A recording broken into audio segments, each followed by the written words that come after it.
Hello বন্ধুরা, আপনারা সকলে কেমন আছেন? আশা করি ভালো আছেন। আমি রুমা, আমার চ্যানেলে আপনাদেরকে স্বাগত।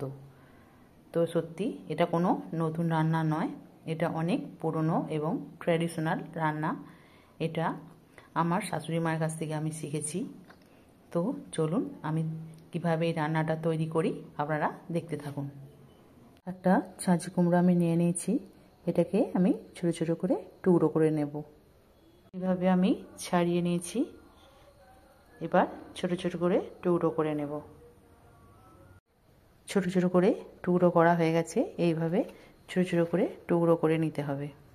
কুকারে আমি কিছুটা জল গরম করতে দিয়েছি।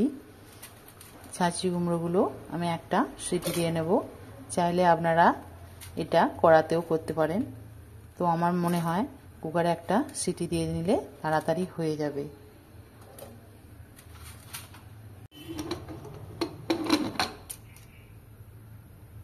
ছাঁচি কুমড়োটাকে আরও সুস্বাদু করার জন্য এখানে আমি একটা নারকেল নিয়ে নিয়েছি। নারকেলটা কুড়িয়ে নেব। নারকেলটা কুড়ানো হয়ে গেছে, আমি ছাঁচি কুমড়োর জলটা ঢেলে দিলাম। এটা বসিয়ে দিলাম, এবার সাদা তেল দিয়ে দেব। কালো জিরে আর একটা শুকনো লঙ্কা ফোড়ন দিয়ে দিলাম। ফোড়নটা হয়ে গেছে, এবার আমি ছাঁচি কুমড়োগুলো দিয়ে দেব।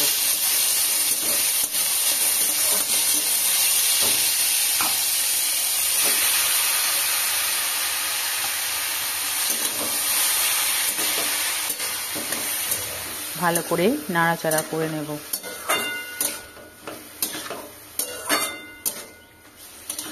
আমার যেহেতু সেদ্ধ করা আছে, তার জন্য বেশিক্ষণ নাড়াচাড়া করতে হবে না।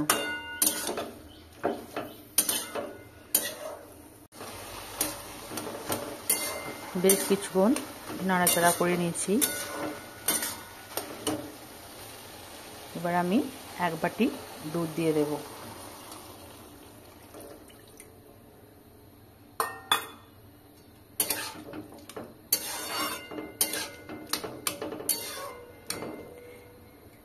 এই রান্নাটা সাদা সাদাই হয়, এতে হলুদ দেয় না, সেই জন্য আমার রান্নাটা সাদাই হবে।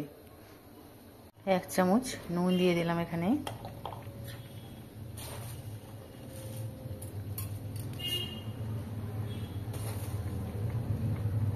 2 চামচ চিনি দিয়ে দিলাম। রান্নাটা একটু মিষ্টি মিষ্টি হয় এবং মিষ্টি মিষ্টি খেতেই এই রান্নাটা খুব ভালো লাগে।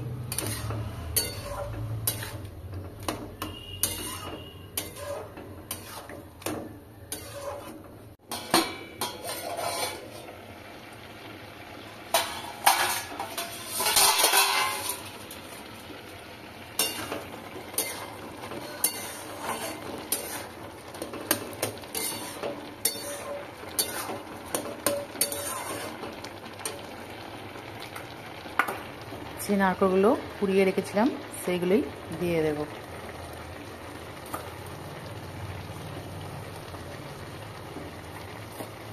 রান্নাটা আপনারা অবশ্যই একবার করে দেখবেন, সত্যি খুব সুন্দর হয়।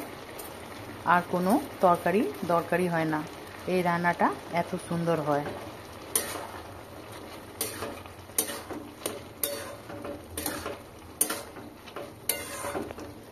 রান্নাটা আমার রেডি হয়ে গেছে, তো আপনারা বাড়িতে অবশ্যই একবার তৈরি করে খাবেন। সত্যি রান্নাটা খুব ভালো হয়। তো রান্নাটা দেখে যদি আপনাদের ভালো লাগে তো লাইক কমেন্ট তো বানতাই হয় না। আরে না, মজা করছিলাম। সত্যি আপনারা যদি বাড়িতে বানিয়ে খান আমার খুব ভালো লাগবে। বাড়িতে বানিয়ে অবশ্যই আমাকে কমেন্ট করে জানান যে রান্নাটা কেমন হয়েছে। থাকবেন, সুস্থ থাকবেন, আবার দেখা হবে নেক্সট ভিডিওয়ে। ততক্ষণের জন্য টাটা।